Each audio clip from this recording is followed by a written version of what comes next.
calling to me has become much more of a communal sense, a sense that this is a place I'm to serve. I don't think my journey is all that unique, but I've had more people speak into me about the direction and the sense of what they saw in me and maybe even saw on me has reaffirmed my sense of calling. And that calling has been shaped around a sense of teaching, developing, and healing.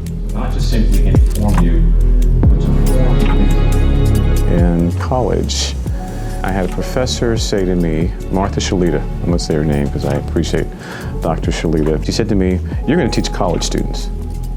I'm thinking, okay, where does this come from? I'm probably the first generation in my family actually to go to college, let alone teach college students. But I think it left me with such a curiosity and such a sense of maybe my life is meant to be more than something I had planned or I had anticipated. There was one year when I was in seminary, and a friend of mine had asked me to teach a 10-week counseling, basic counseling skills course. A couple months after that class was over, I had a woman come up to me who was in the class, and she said to me, "I need to talk with you because I need to tell you something about that class you taught." I thought, okay, I hope it was a good class. And she said, "That class helped me get off crack cocaine." And I said, if teaching can do that, I want to do this. This is something I would do if people didn't pay me. I would do this.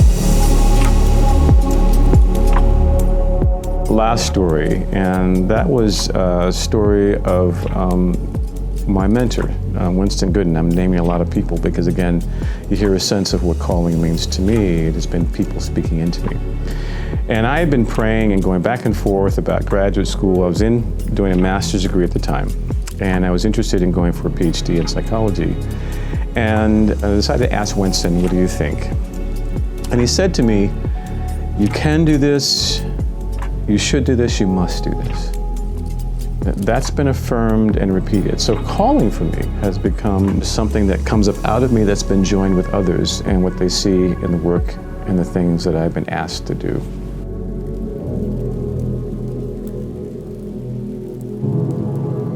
I didn't see myself as president. I saw myself, I was really enjoying being senior vice president of academics.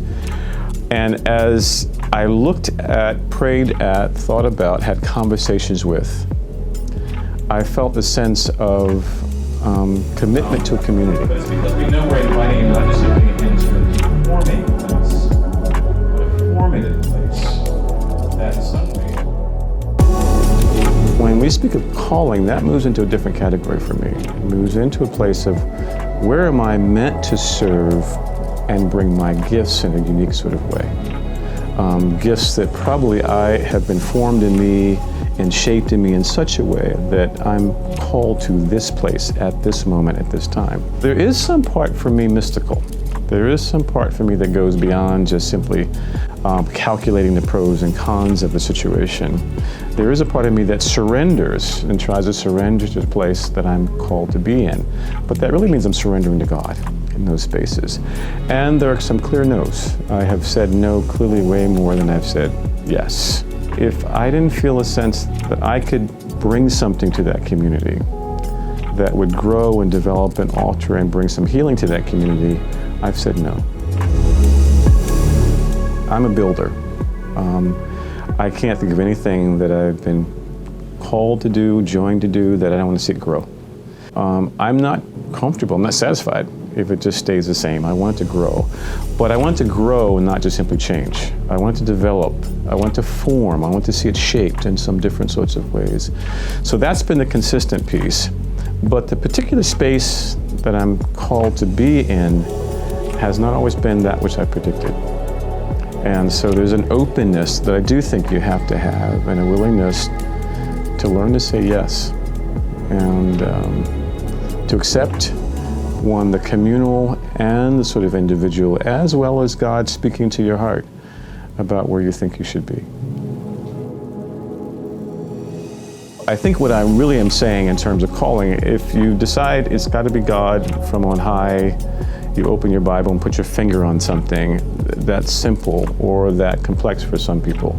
It didn't happen for me that way. It's happened for me really in walking, and it has emerged. And in some moments, I think I've resigned myself to some things. And other moments, I feel like this matches exactly what it is that I am supposed to do at this place, at this time. And I think I still hold it loosely. I hold it loosely in the sense of, for right now, for such a time as this, for this moment, I'm called to do this thing in this place for these people. And that's probably how I think about calling.